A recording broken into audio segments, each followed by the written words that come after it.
Quando o Japão se rendeu no final da Segunda Guerra Mundial, muita gente comemorou o fim da guerra. Mas do outro lado do mundo, no Brasil, uma nova onda de terror acabava de começar. Nesse episódio, você vai conhecer a história da Shindo Henmei, que era uma organização formada por imigrantes japoneses que se recusavam a acreditar na derrota do Japão. Só que eles foram um pouco mais além e passaram a assassinar aqueles que acreditavam na rendição japonesa. E sim, tudo isso no Brasil, principalmente no interior de São Paulo. E para contextualizar toda essa história, eu preciso te falar também sobre a imigração japonesa para o Brasil. E aí, até fazendo um gancho para as minhas dicas de viagem, no final do episódio eu vou te contar o que você pode visitar em São Paulo para se aprofundar mais nessa questão da imigração, mas também para conhecer um pouco mais sobre esse grupo. E esse daqui também foi pedido de um ouvinte, o da vez é o Lucas Silva, que me procurou para me contar essa história, falar que tinha um filme, também assistiu o filme, enfim, veio me contar a história dos chamados corações sujos, que depois, ao longo do episódio, vocês vão entender o termo, da onde vem e tudo mais. Enfim, Lucas, fica aqui meu enorme agradecimento. Eu sei que a gente conversou um pouquinho depois que eu fui atrás das dicas de viagem e tudo mais, mas fica aqui meu agradecimento público a você por essa sugestão. É uma história muito interessante que eu não conhecia e é muito doido, né? Porque se passa em São Paulo, que é onde eu nasci e cresci. Mas, de novo, fica o meu agradecimento, fica a minha homenagem também. Eu espero que você goste desse episódio. E fica um abraço também, né? Tava esquecendo de alguma coisa. Fica um abraço também, que abraço é sempre bom. E se você também quiser me mandar uma sugestão de episódio, agora eu estou recebendo as sugestões por e-mail, tal qual uma pessoa chique com e-mail próprio. E o e-mail tá na descrição do episódio. Então é só procurar lá, pegar o linkzinho ali do e-mail e me enviar um e-mail com a sua sugestão. Na descrição do episódio tem todos os links de apoio, então se você curte o Passaporte pro Crime, por favor, considere apoiar a gente. O Passaporte pro Crime é feito apenas pela minha pessoa e o meu queridíssimo editor, mas a gente tem muitos planos e a gente quer crescer bastante, então o seu apoio faz toda a diferença. De novo, descrição do episódio você tem várias formas de como apoiar e o que você recebe em troca ao apoiar a gente também. Dito tudo isso, bora pro episódio. Eu sou a Andressa Esfer e esse é o Passaporte pro Crime, um podcast que vai te trazer histórias de crimes, suspense e aquelas histórias meio macabras de várias partes do mundo. Alguns desses lugares eu conheci, outros eu espero conhecer em breve. Japão, 1900. Algumas décadas antes, o país tinha passado por uma profunda transformação conhecida como Revolução Meiji, que foi um processo assim de modernização e abertura do Japão para o mundo, que tirou o país do isolamento feudal e lançou ele numa corrida por industrialização, avanço militar e expansão econômica. Só que essa modernização, ela também teve o seu preço.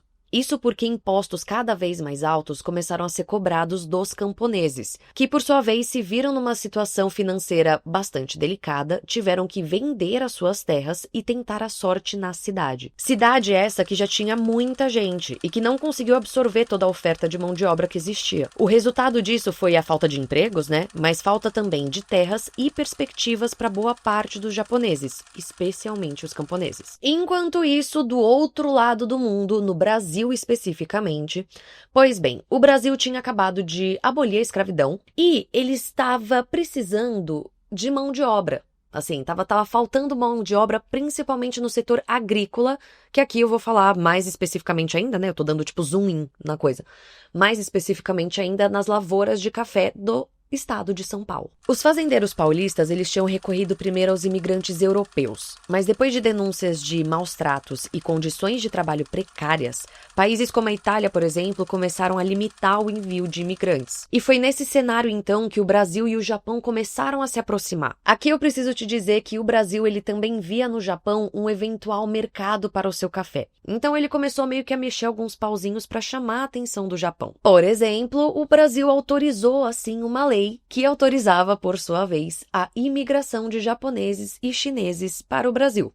E o Japão olhou assim e ficou bastante interessado. Foi só uma questão de tempo, então, para o Japão enviar um membro ali do seu governo para conhecer o Brasil. E eu preciso te contar aqui que quando esse cara pisou no Brasil, ele ficou completamente maravilhado, principalmente com o estado de São Paulo. Esse cara, então, escreve um relatório para o Japão, falando todas essas maravilhas sobre o Brasil, e aí realmente é só uma questão de tempo até os dois países firmarem um acordo de imigração. E nisso é quando chega o primeiro navio de imigrantes japoneses no Brasil. Na verdade, se eu sou honesta, entre a assinatura do acordo e a chegada dos primeiros imigrantes levou um tempo, tá? Mas seja como for, em 1908, o navio Kasato Maru chegou ao porto de Santos, trazendo 781 japoneses para trabalhar no interior paulista. Era o começo da maior comunidade japonesa fora do Japão. E aqui, gente, eu preciso te contar que, assim, os japoneses que vinham ao Brasil, eles vinham real, assim, carregando um sonho, que era o de mudar as suas vidas. Isso porque muitos deles achavam que vir para o Brasil era sinônimo de ganhar dinheiro fácil. E então eles vinham com essa mentalidade de tipo,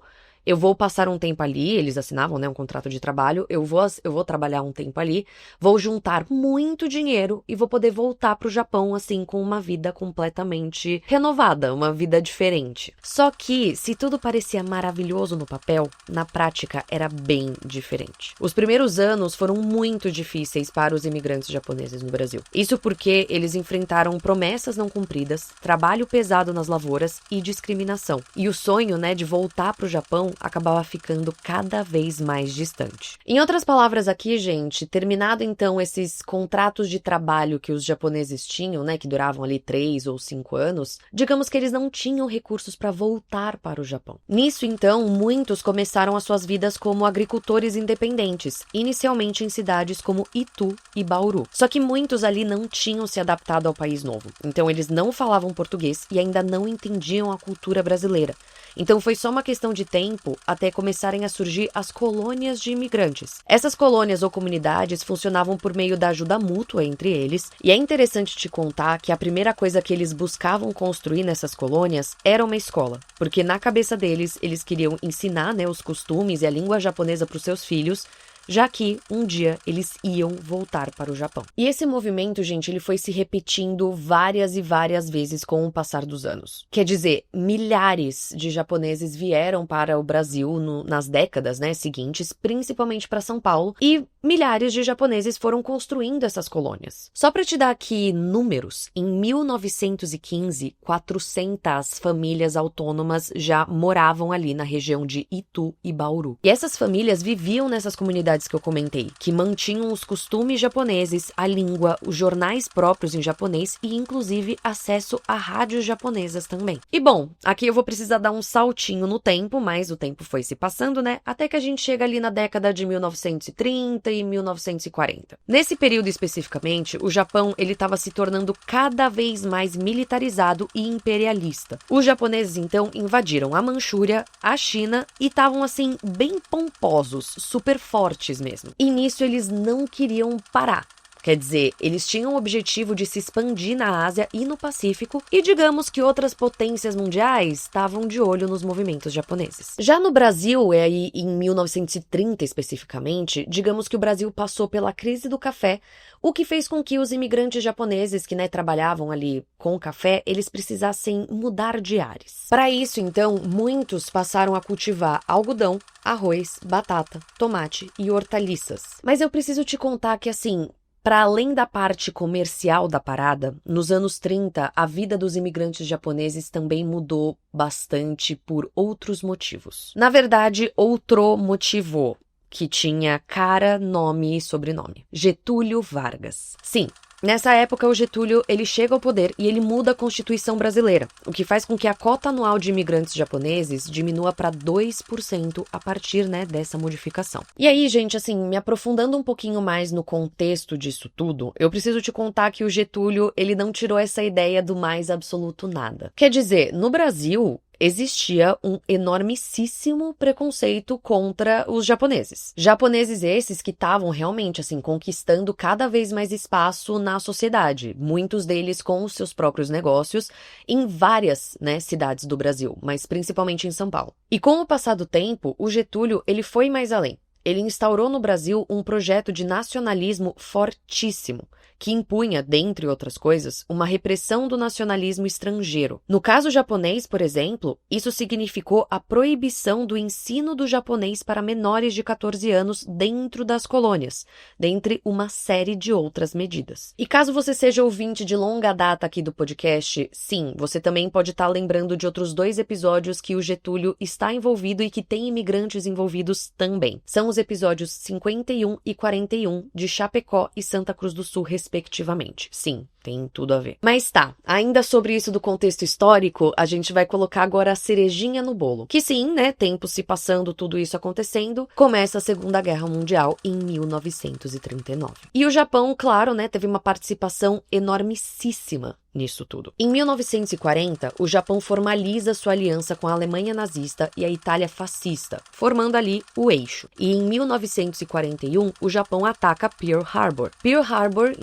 meu Deus, que difícil falar, parece ter uma batata na tua boca, era uma base naval americana no Havaí. E o ataque japonês causou, assim, uma baita de uma destruição de navios e aviões. Mas, principalmente, né, causou também milhares de mortes. Isso fez com que os Estados Unidos entrassem na guerra ao lado ali dos aliados. Mas a questão é que não foi só os Estados Unidos que entraram ali na guerra ao lado dos aliados, meus amores. O Brasil também pegou esse gancho e entrou na guerra. Assim, gente, aqui claramente, né, eu acho que fica claro pra todo mundo, mas a gente precisa ressaltar, eu tô simplificando muito tudo. Eu fiz, assim, Segunda Guerra Mundial num tweet, na verdade, entrada dos Estados Unidos e Japão. Enfim, trecho da Segunda Guerra Mundial num tweet. Tipo, a história, ela é bem mais complexa, tem outros... Qual que é o nome daquilo? Gente, fugiu a palavra. Tem outros fatores envolvidos, não era essa a palavra que eu queria? Atores. Tem outros atores envolvidos. Enfim, a história é bem mais complexa do que isso, tá? Que eu só tô simplificando para o nosso entendimento. Mas tá, trago tudo isso porque, né? Você claramente prestou atenção, você já ligou os pontos, mas a gente, de novo, escancara as coisas aqui. Em 1942, o Brasil, então, ele entrou sim na Segunda Guerra Mundial, ao lado ali dos Estados Unidos e companhia, o que significa que Brasil e Japão estavam em lados opostos da guerra. E é claro, gente, isso não foi absolutamente nada bom para a comunidade japonesa que vivia no Brasil. Isso porque o governo brasileiro começou a pegar ainda mais pesado com os japoneses que moravam no Brasil. Então, trazendo alguns exemplos aqui do que passou a ser feito, né? Quer dizer, o japonês ele foi proibido de ser falado em locais públicos e escolas japonesas também foram fechadas. Além disso, jornais, rádios e cartas, né, tudo vindas ali do Japão, passaram a ser censuradas no Brasil. E por fim, mas de longe não menos importante, nessa época também, assim, os japoneses, eles tiveram os seus bens congelados e eles começaram a ser observados, assim, muito de perto. Existem relatos, inclusive, de prisões aleatórias de imigrantes japoneses que, assim, não tinham nenhum motivo aparente. E, assim, trago isso porque esses relatos falam que os próprios policiais que prendiam as pessoas não sabiam justificar o motivo pelo qual elas estavam sendo presas. Então, se fala, assim, nessas prisões aleatórias mesmo. Então, é claro, né, essa movimentação toda fez com que os imigrantes japoneses, eles se vissem completamente isolados do mundo, já que agora eles não tinham mais acesso a nada escrito, né, em japonês, não tinham acesso às cartas que eram enviadas da sua família, a jornais japoneses, a rádio japonesa. Então, isso fez com que eles não fizessem a menor ideia do que estava acontecendo no mundo e do que estava acontecendo com o seu país, Japão. E é aí que começa grande parte dos problemas. Quer dizer, já tinha muito problema rolando, mas vocês vão entender. Com toda essa censura e essa movimentação, então, por parte do governo brasileiro, digamos que os japoneses, eles se viram numa situação extremamente delicada. Por tudo isso, né, que eu já comentei, mas também delicada economicamente e socialmente. E é então quando duas coisas importantes para esse episódio acontecem. A primeira coisa, na verdade, ela vai até parecer meio desconexa com o restante do episódio, mas eu preciso só dar um pouquinho essa contextualização. Mas, na verdade, é a criação de instituições para ajudar os imigrantes japoneses no Brasil. No caso, começaram a surgir, então, nessa época, algumas associações que visavam ajudar os imigrantes japoneses que se encontravam ali em situação situação de pobreza dentro dessas comunidades nipo-brasileiras. E aí, dentre os nomes relevantes de membros assim dessas associações, estava um cara chamado Junji Kikawa, que é um homem que vai ser muito importante para esse episódio aqui. Mas o Kikawa, ele era ex-oficial do exército japonês e era um grandíssimo nacionalista. E a segunda coisa que eu preciso trazer para esse episódio, que também é relevante, que aconteceu nesse período, foi um confronto entre imigrantes japoneses e a população de Marília, no interior de São Paulo. Esse evento especificamente fez com que o Junji Kikawa criasse um novo grupo, a chamada Shindo Henmei. Shindo Henmei significa Liga do Caminho dos Súditos e tinha como objetivo unificar a comunidade em torno do Yamato Damashi, o espírito guerreiro japonês. O Kikawa, então, ele passou a distribuir panfletos, assim, incentivando os japoneses a boicotarem produtos que eram produzidos no Brasil, né, como uma forma de ajudar o Japão na guerra. Por exemplo, ele passou a pedir para que os fazendeiros japoneses parassem de produzir seda, porque essa seda ela era usada nos paraquedas dos aliados, o que, né, fazia com que se atacasse o Japão e prejudicasse o Japão. Então, se parasse de produzir a seda, digamos que não ia ter seda para os paraquedas e ia ajudar. O mesmo acontecia com as plantações de hortelã, que o Kikawa incentivava os fazendeiros a queimarem as suas plantações, porque essa hortelã, ela era usada também na guerra. Aqui aí eu preciso te contar, né, que quando eu vi a primeira vez, falava que a hortelã era usada em explosivos. E aí eu fiquei um pouco confusa, não entendi exatamente o porquê, mas depois pesquisando um pouquinho mais, e acho que faz mais sentido, né, essa hortelã, ela era usada nos medicamentos e coisas mais, tipo, voltada para a saúde. Se bem que tem o óleo da hortelã, mas, enfim. Só te trazendo aqui que a hortelã também foi boicotada porque ela também era bastante usada na guerra. Acho que a gente pode ficar com essa informação final. E nisso, então, os anos eles foram se passando com tudo isso acontecendo, né? Quer dizer, a guerra tava torando, pra não falar outra coisa, né? Com Brasil e Japão em lados opostos. O Kikawa, ele tava trabalhando nessas associações para ajudar a comunidade nipo-brasileira, mas ao mesmo tempo tava com a Shindo Henmei também boicotando produtos que seriam usados na guerra por parte do Brasil. Até que então a gente chega em 1944, quando a diretoria de uma associação especificamente, que era a associação em que o Kikawa trabalhava, achou que o Kikawa, ele tinha uma propaganda, assim, muito radical.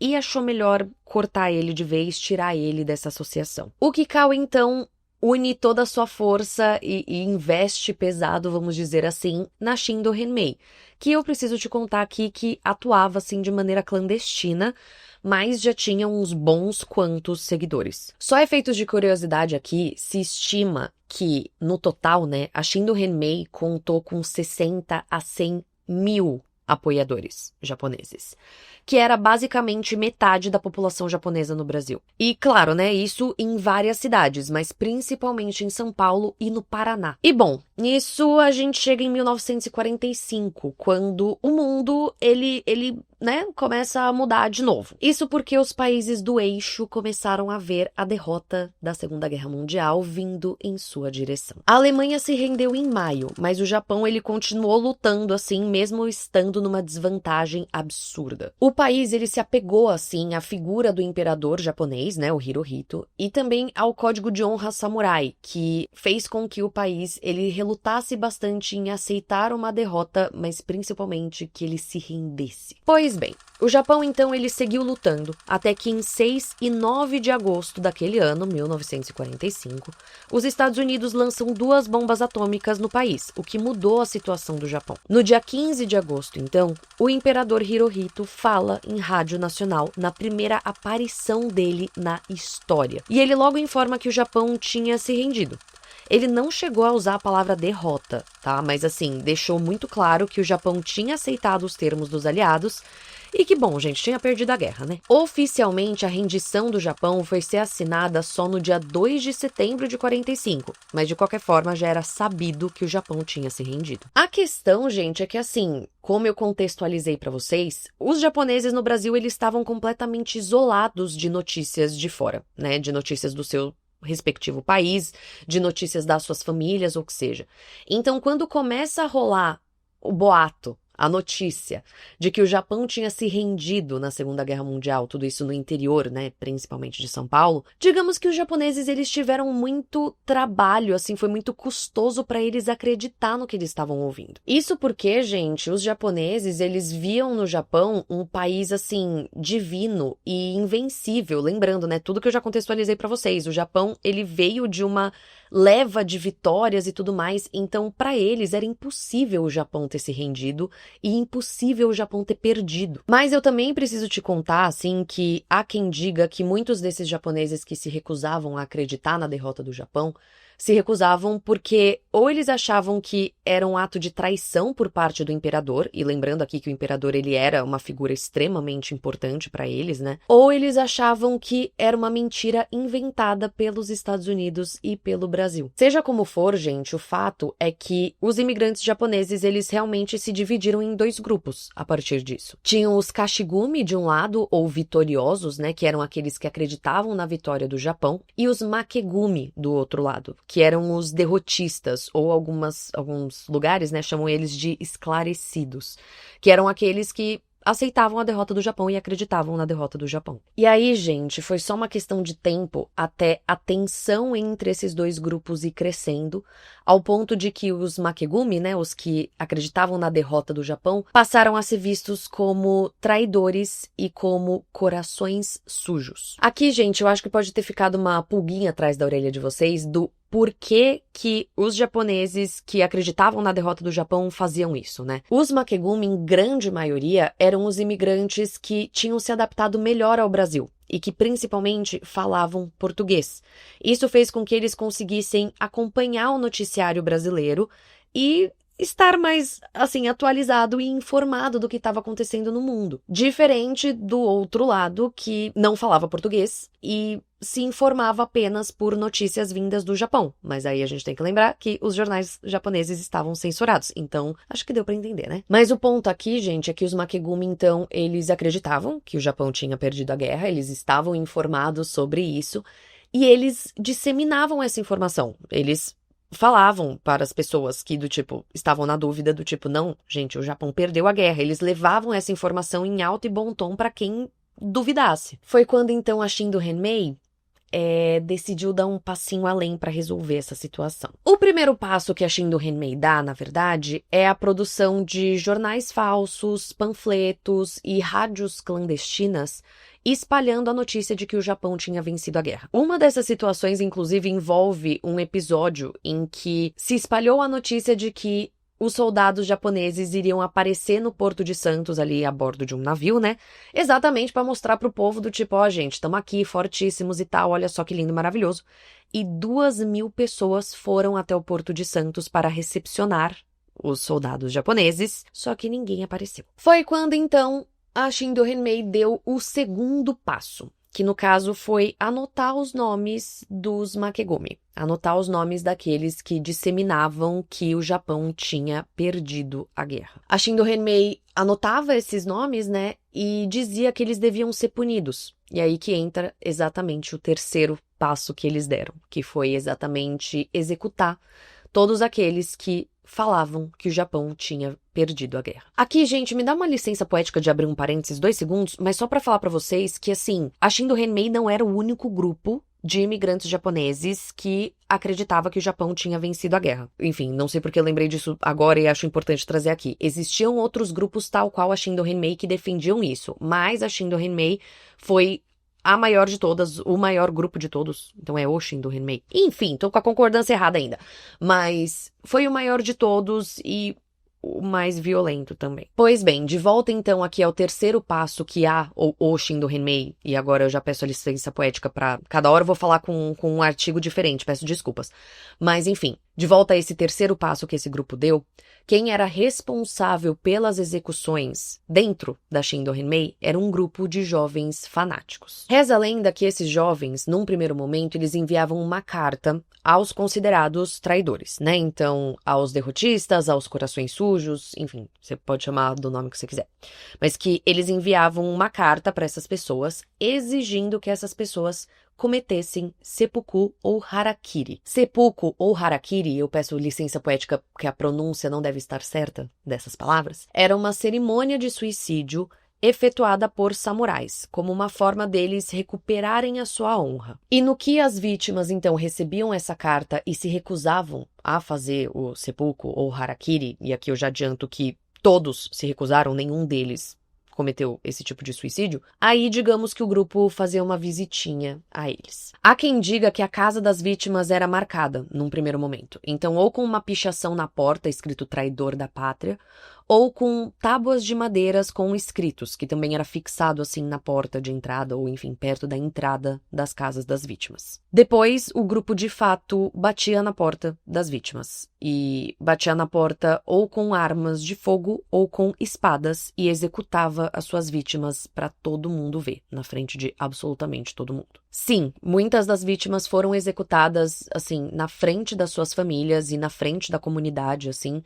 exatamente porque essa era uma forma que o grupo tinha de passar o recado, né, de deixar uma mensagem. Quer dizer, se você acreditasse que o Japão tinha perdido a guerra e falasse sobre isso, tentasse convencer pessoas disso, você era considerado um traidor. E isso era o que aconteceria com você. E para além das execuções com armas de fogo, né, ou espadas, existem relatos também de incêndios propositais e até bombas colocadas nas casas e comércios dos considerados traidores. Mas trazendo aqui um caso específico de um assassinato para ilustrar tudo isso que eu tô dizendo, a gente tem o caso do Jinsaku Yakiyama, que era um militar aposentado da mais alta patente do exército nipônico no Brasil. Ele queria que o Japão vencesse a guerra, assim, ele era um baita de um nacionalista. Mas quando ele se deparou com as notícias de que o Japão tinha perdido a guerra, ele aceitou a derrota. E nisso ele se tornou um traidor. Ele foi primeiro cercado, então, por membros da Shindo Henmei e ele foi incitado a praticar o seppuku, o que ele recusou, dizendo que essa prática era para redimir quem tivesse a alma suja e que esse não era o seu caso. Ele foi, então, baleado e morto. Então, sim, gente, resumindo aqui num tweet, né, rapidinho, papum, por um tempo, a Shindo Henmei passou a executar aquelas pessoas, aqueles imigrantes que, de fato, acreditavam que o Japão tinha perdido a Segunda Guerra Mundial.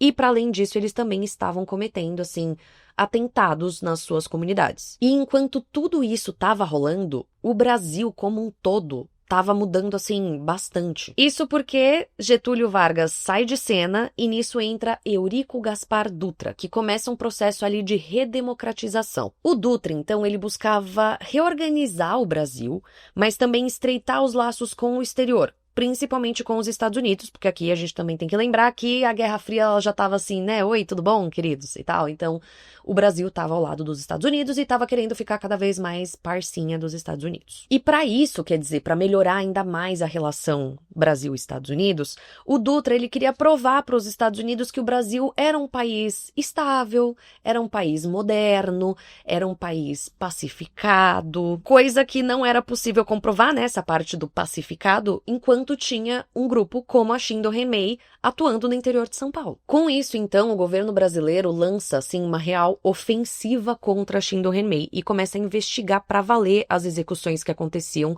dentro das comunidades nipo-brasileiras. Isso tudo com a ajuda de informantes dentro das comunidades. E nisso, sim, gente, a polícia conseguiu rastrear, localizar e prender os líderes ali da organização. E nisso, com o passar do tempo e com essa atitude por parte do governo brasileiro, de fato, a Shindo Henmei ela foi minguando. Então, assim, as ações do grupo começaram a ser mais espaçadas, os membros começaram a atuar com muito mais cautela, porque eles sabiam que eles estavam sendo vigiados, e foi só uma questão de tempo até o grupo ir se dissipando. Mas só te dando um pouquinho mais de detalhes, em 1947 especificamente, é quando a polícia brasileira ela prende e interroga centenas de japoneses que tinham alguma ligação com a Shindo Henmei, tudo ali em operações policiais e investigações. Cerca de 30 pessoas foram indiciadas formalmente, principalmente jovens que foram, de fato, assim, julgados e condenados por homicídio ou tentativa de homicídio. Aqui eu preciso te contar que eu me deparei com a informação, assim, de que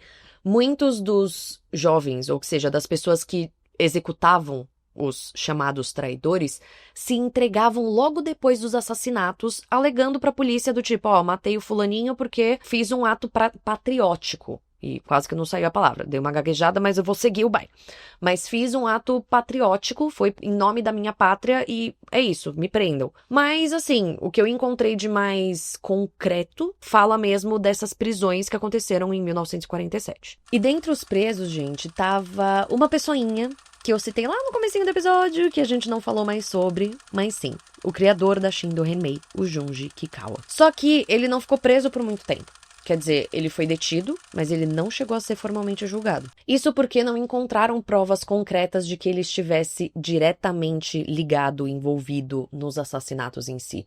Algo meio do tipo, ele era o líder do grupo como um todo, mas ele não sujava as mãos e, assim, não tinham provas que ligassem ele aos assassinatos propriamente dito, do tipo, ele encomendou, sabe, esse tipo de coisa? Mas assim, gente, seja como for, o grande ponto aqui dessas investigações e tudo mais é que elas conseguiram acabar com o grupo. E aí, gente, trazendo um pouquinho de dados pra vocês, o grupo atuou entre 1946 e 1947 e foram, assim, dezenas de assassinatos com centenas de feridos. Isso eu tô falando especificamente das cidades no interior de São Paulo, tá? E com isso eu poderia encerrar já o episódio de hoje, mas eu sinto que eu preciso ir além em 2 pontos importantes. O primeiro deles é que hoje em dia a Shindo Henmei é considerada uma organização terrorista doméstica. Essa denominação ela foi dada ao grupo assim anos depois do seu fim, mas foi dada exatamente porque entenderam que a Shindo Henmei ela visava o medo e a coerção dentro das colônias japonesas. Tudo isso, né, por meio de atentados e assassinatos,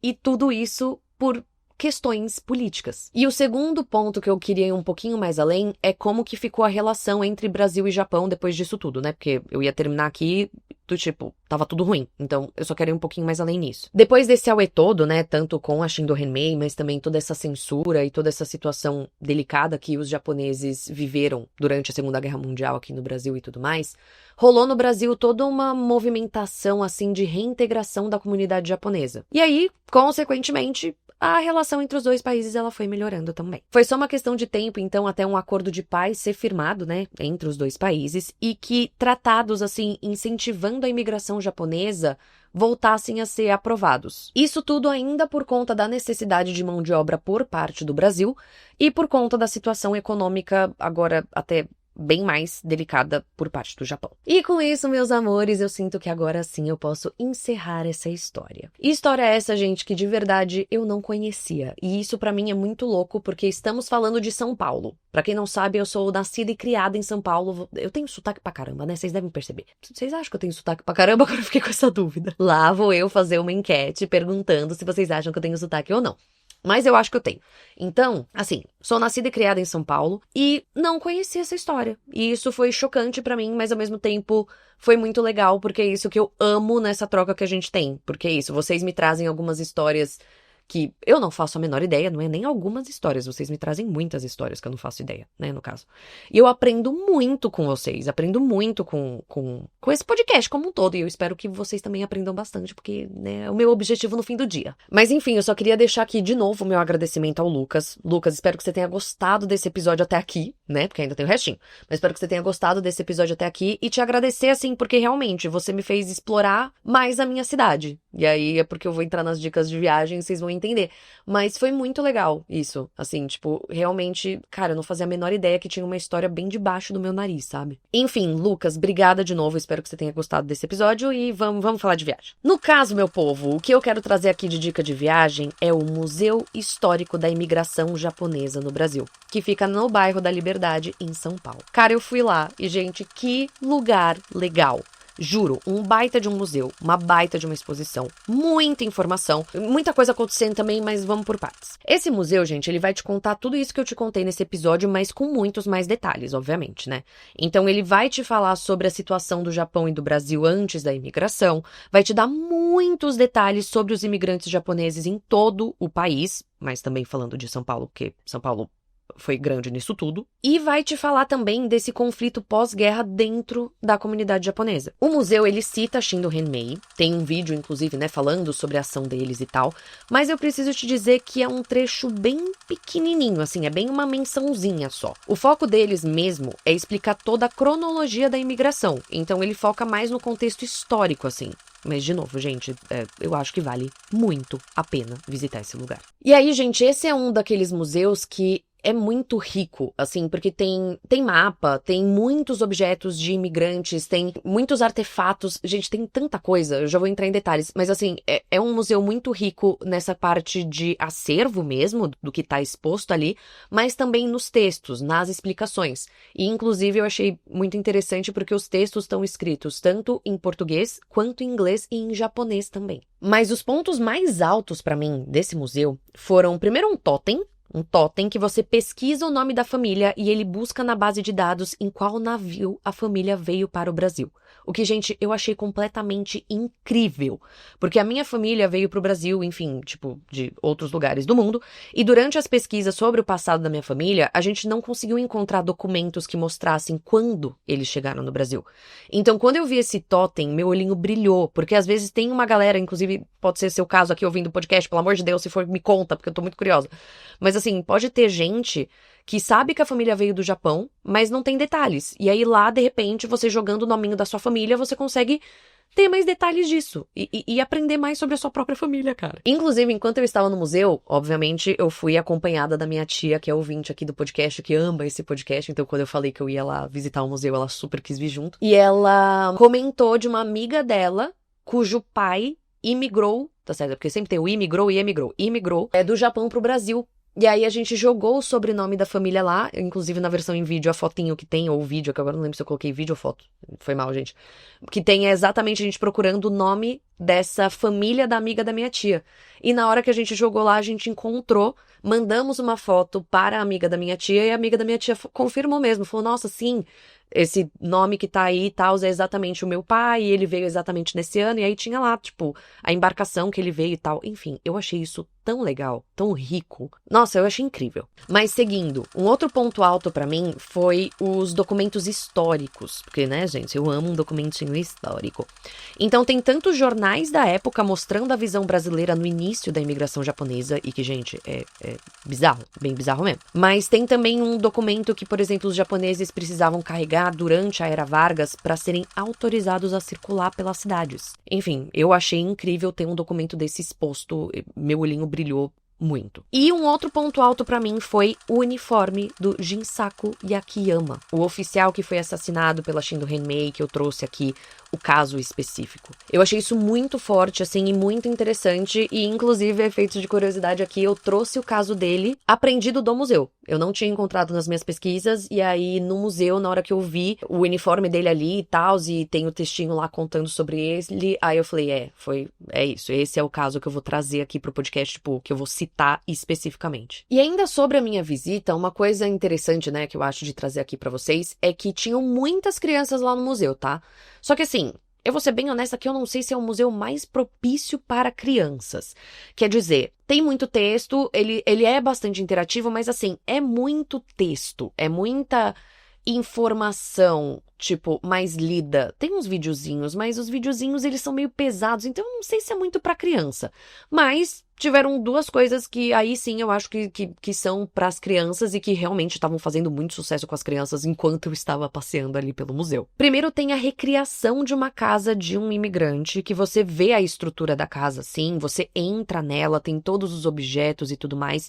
E eu achei, assim, muito interessante pra mim, mas eu sei que as crianças também gostaram bastante e ficaram com o olhinho brilhando, porque afinal de contas eu vi com meus próprios olhos os olhinhos delas brilhando. E tinha uma outra parte também falando sobre animais brasileiros que os imigrantes se depararam quando eles chegaram aqui no Brasil. E que eu achei muito bacana, porque tem os animais lá, tipo, eu não sei se em tamanho real é exatamente a palavra que eu busco, mas assim, grandes, os animais grandes, representados grandes e tudo mais. Então, eu sei que isso também as crianças ficaram enlouquecidas, e por fim, mas não menos importante, tinha também uma salinha ali no museu que você podia aprender a escrever em japonês. E aí tinha um lugar ali que você podia escrever com água, na verdade. Então, assim, apagava depois.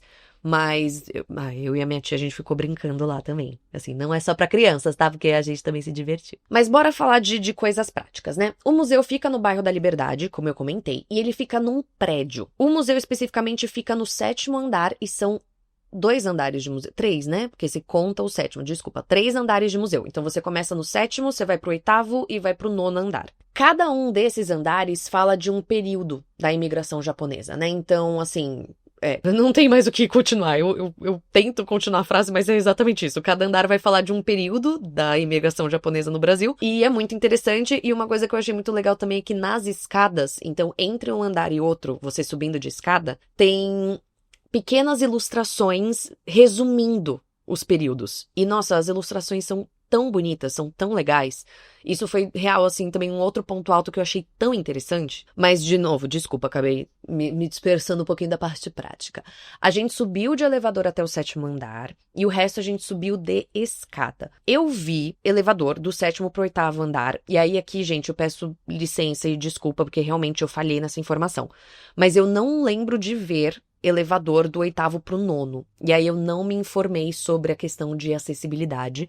Falhei, irmãos, peço desculpa, porque, eu tava com o olhinho brilhando, é a primeira vez que eu fui visitar alguma coisa no Brasil em nome do podcast, e aí eu esqueci de gravar um monte de coisa. E, gente, aí, assim, sigo muito o lema que tudo é aprendizado. Então, assim, fui visitar lá, deixei de fazer um monte de coisa importante, perguntar um monte de coisa importante, e aí eu fiquei do tipo, beleza, aprendizado pra próxima vez que eu for visitar algum lugar em nome do podcast, eu já ter tudo isso em mente. Mas isso, infelizmente eu não confirmei a informação de como se vai do 8º para o 9º andar, para pessoas que precisam de elevador e tudo mais. Mas, assim, te trazendo, o 9º andar, ele é o andar de atualidade, então, assim, falando dos anos mais recentes da imigração japonesa para o Brasil, quase que eu inverto e falo da imigração brasileira para o Japão, mas pro Brasil. E é onde tem a lojinha também. Não que isso seja do tipo, você não precisa visitar esse andar, mas eu só tô te trazendo isso de informação pra você saber. Continuando aqui, partes práticas. Eu fui visitar o museu em uma quarta-feira. Por quê, meus amores? Quarta-feira o museu é de graça. Ai, gente, eu amo o museu de graça, quarta-feira de graça. E no dia que eu fui, tava rolando no térreo, né? Porque eu falei, o museu ele fica num prédio. Então no térreo ali do prédio, tava rolando uma espécie de feirinha com várias coisas. Como eu comentei também, né? Eu fui com a minha tia e tal, então a gente ficou explorando a feirinha antes de entrar na exposição. E a gente comprou mochi de uma senhorinha japonesa tão querida e que tava tão gostoso. E olha que eu não sou muito fã de mochi, mas tava gostoso. E aí, gente, depois que a gente explorou a feirinha, aí sim a gente foi pra exposição. Aí só pra te contar um pouquinho mais detalhes disso, então assim que a gente entrou no prédio, tinha uma pessoa ali na porta que nos orientou aonde era o museu. Falou do tipo, ali pega o elevador 7º andar. Aí no que a gente estava caminhando para ir para o elevador, a gente viu a feirinha, falou, meu Deus, uma feirinha. Gente, feirinha é incrível. Aí a gente foi explorar a feirinha, aí a gente voltou, pegou o elevador e foi pro 7º andar. Foi isso que aconteceu. E aí, chegando no 7º andar, aí sim tem a bilheteria. E aí a gente chegou lá, e como era dia de entrada gratuita, então a pessoa só nos deu os ingressos, tipo, a gente não pagou nada, porque cada ingresso tem um QR Code que você precisa ir validando em cada andar para você entrar naquele andar. Então, guarde o seu ingresso, porque ele vai ser necessário. E evite ficar dobrando e amassando muito ele, tá? Porque chegou no 9º andar, o ingresso da minha tia já era uma maçaroquinha, e aí ficou eu e ela lá tentando alisar o papelzinho pra passar na catraca. Então, fica essa dica também. Tô imaginando a minha tia ouvindo essa parte do episódio dando risada. Mas, no geral, assim, gente, a visita foi super tranquila, foi super legal. A galera que trabalha ali no museu foi super atenciosa, super solícita, super querida também. Porque tem meio que, tipo, um guardinha em cada andar, né, que te auxilia caso você esteja tendo problemas para passar o seu ingresso na catraca, por exemplo. E todo mundo super simpático, super, tipo, fofinho. Foi uma experiência bem legal e bem tranquila. E aí, quando a gente tava indo embora, aí sim que a gente quis parar na feirinha pra comprar um mochi, porque eu fiquei receosa do tipo, putz, vai que não deixou entrar com comida, e confesso que não vi isso em nenhum lugar, mas também não perguntei. Ó lá, as coisas que eu esqueço. Mas eu falei pra minha tia, falei, puta, primeiro que a gente vai ficar carregando durante o museu. E segundo que, tipo, vai que embaçam de entrar com comida, ou o que seja, então vamos comprar na volta. Né? Na volta a gente compra. E aí na volta a gente realmente comprou. E aí no que a gente foi lá na feirinha pra comprar o mochi, tava rolando, gente, uma sessão de filme no teatro que tem lá dentro. Porque sim, a gente não sabia, mas ainda tem um teatro lá dentro. E aí tava rolando a exibição de um filme e era assim, só os veinhos assistindo o filme. Gente, sério. Foi um dia que esquentou tanto meu coração, sabe? Do tipo, eu olhei aquilo e falei, ai, que bonitinho, os veinhos, tudo reunido no cineminha. Mas tudo isso pra dizer, gente, que eu achei muito legal, porque o prédio aonde fica o museu tem uma série de atividades. A gente até tava vendo também no elevador, tinha, né, o que tem em cada andar, aí tinha oficina de origami, enfim. Não entrei em detalhes, eu não procurei pra saber mais detalhes do tipo quem pode fazer essas atividades ou o que seja, mas eu trago aqui pra vocês porque eu achei muito legal, achei muito rico, achei uma experiência muito bacana. E aí, enfim, já vou entrar nisso, mas o site deles tem um monte de informações, então, e tem contato. Então, se você se interessa, por exemplo, em fazer a oficina de origami, talvez você mandando um WhatsApp ali pra eles, você se informe mais. Mas tá, gente, vamos voltar pras coisas práticas. Ai, Deus, me perdi. Mas eu fiquei tão animada de visitar um lugar em nome do podcast, entendeu? Que aí eu tô emocionada. Mas tá, voltando a coisas práticas. Claramente, né, se você não for às quartas-feiras, você precisa pagar pelo ingresso. E assim, gente, vou ser honesta, é que eu fui numa quarta-feira de manhã, do tipo, só tinha eu e turistas, entendeu? Então, assim, não estava cheio. Não acho que seja um museu que você precise comprar ingresso com um monte de antecedência, ou que seja. Mas eu acho que é um museu que pelo menos deveria, porque realmente é um museu muito bom, mas que eu não sei se fica muito lotado aos finais de semana. Eu diria que final de semana é o mais treta, assim, pra ir. Mas, cara, vale muito a pena a visita, de verdade mesmo. E aí, uma coisa que de fato eu perguntei era a questão de, sei lá, se tinha audioguia. Eu realmente perguntei isso, eu lembrei de perguntar. E me disseram que, na verdade, uma coisa que eles oferecem é um tour guiado para grupos. Não tem limite do número de pessoas do grupo. E aí você tem que agendar com antecedência e tal, aquela coisa toda, mas você paga um valor do guia e o seu ingresso. E é isso. E aí eu, de novo, não vou trazer valores porque não sei quando você vai ouvir esse episódio, vai que, né? Mas aí pra você reservar, no final, assim, se você entra no site deles, eu vou deixar o link na descrição do episódio, mas se você entra no site deles, lá no finalzinho, eles falam isso do tour guiado, e deixam ali como você pode fazer pra reservar, e-mail, tudo mais, e tem também números de telefone que você pode ou ligar ou mandar uma mensagem e tal. E pra finalizar as dicas de viagem, meus amores, eu queria comentar também que no interior de São Paulo tem várias cidades que têm clubes, centros culturais, ou que seja exatamente falando da imigração japonesa para o Brasil. Então, só para citar algumas das cidades que tem algo, assim, a gente tá falando de Registro, Tupã, Marília, Bastos, mas tem muitas outras. Assim, enquanto eu estava visitando o museu, são inúmeras cidades do interior de São Paulo que são citadas, mas tem outras também. Eles falam também da Amazônia, que, nossa, bem interessante. Mas enfim, do interior de São Paulo, eles citam várias e várias e várias cidades que eu acredito que deve ter alguma referência, alguma homenagem, algo com relação à imigração japonesa para o Brasil. Então, o que eu pensei pro final desse episódio é fazer uma coisa meio dica de viagem conjunta, porque são muitas cidades mesmo. E aí, o que eu pensei é, se você é do interior de São Paulo, se você sabe que tem um centro cultural, ou uma praça, ou um memorial, alguma coisa em homenagem à imigração japonesa na sua cidade, deixa aqui nos comentários, comenta, do tipo, olha, aqui tem. Se você não sabe, tá tudo bem. Aí o que eu te diria é, pesquisa. E se você quiser, óbvio, se você tem interesse, vai visitar. E aí depois conta pra gente o que você achou. Porque assim, foi exatamente o que aconteceu comigo. Do tipo, eu vi o museu e aí eu falei, cara, não acredito que tem esse museu e eu não conhecia o museu ainda. E aí eu fui até lá e foi uma experiência tão rica. Eu aprendi tanto. E aí, enfim, eu te convido a fazer o mesmo na sua cidade, se for o caso, se tiver. E te convido a, por favor, comentar aqui no episódio, caso você tenha ido, ou que seja, me contar. E contar como foi essa visita, ou caso você já conheça, o que tem aí na sua cidade. Porque é isso. Ai, gente, sempre falo isso nos finalzinhos dos episódios tudo, mas essa comunidade é tão bacana, mas tão bacana mesmo, que aí, enfim. Ai, dei lição de casa pra vocês. Mas porque, ai, eu achei tão legal. Eu espero que o olhinho de vocês brilhem que nem o meu brilha quando eu tô no museu. Assim, eu realmente, assim... Sabe aquela piada do tipo habitat natural? Gente, quando eu entro no museu, meu olhinho brilha, meu coração aquece. Eu me sinto em casa. É a coisa mais, sei lá, tosca que você vai ouvir hoje, mas eu realmente gosto muito. E aí, por isso que eu tô te convidando a fazer o mesmo. Aliás, é por isso que eu sempre dou dicas de viagem, né? Porque assim, meu olhinho brilha nesses lugares e aí eu suponho que o seu também brilha. Afinal de contas, você não estaria aqui me ouvindo até agora se não brilhasse. Ai, gente, enfim, chega, vai. Chega por hoje, já me enrolei toda. Mas, como sempre, eu queria deixar meu agradecimento a todos vocês que estão até aqui, que me aguentaram até o final. Ia ser muito legal, é muito legal. Vai ser muito legal, na verdade. Vocês deixarem os comentários e tal, então de novo, fica aqui o meu convite. Lucas, mais uma vez, muitíssimo obrigada pela sugestão do episódio. Eu espero de coração que você tenha gostado. Espero que você visite o museu, tá? Porque, enfim, conversei com o Lucas e ele comentou que ele não tinha visitado o museu ainda.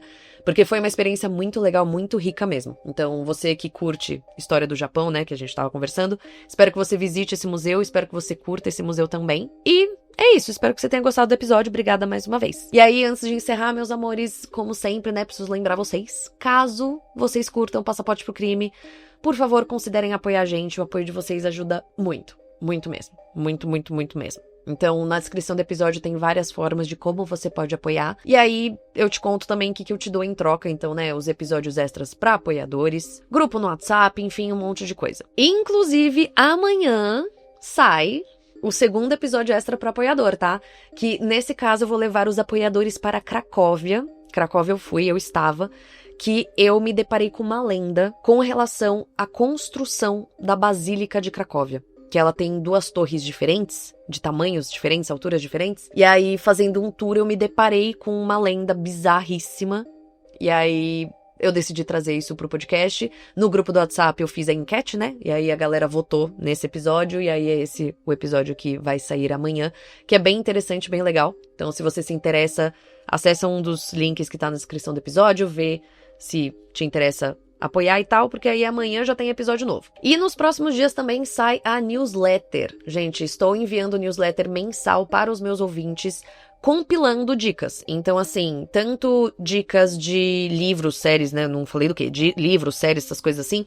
Então, tanto o que eu leio e assisto, ou que seja, para os episódios, quanto também o que eu tô lendo, o que eu tô assistindo, ou outras dicas legais que eu tenho, assim, pra dar da minha vida mesmo. Mas também pegando dicas que vocês me dão. Então eu faço um compiladão, assim, de dicas de filme, série, livro, tudo que você quiser pra se aprofundar nos episódios que eu trago aqui pra vocês. Então, se você curte também esse tipo de conteúdo, também temos newsletter pra oferecer. Também acessa um dos links na descrição do episódio pra ver aí se rola de apoiar, quanto você quer apoiar, tudo mais e o que você quer em troca. Aproveito pra deixar meu enormíssimo agradecimento aos já apoiadores e aí o resto é blá blá blá de sempre. Não esquece de mandar esse podcast pra alguém que você sabe que vai curtir ou que não conhecia essa história, ou alguém que vem pra São Paulo e de repente seria interessante visitar, ou alguém que é de São Paulo mesmo e que nunca visitou esse museu, enfim. Envie esse podcast e esse episódio pra quem você sabe que vai curtir. Acho que falei tudo, um beijo muito grande para vocês, obrigada mais uma vez por absolutamente tudo, vocês são perfeitos, e até semana que vem, que eu vou te levar para alguma outra parte do mundo.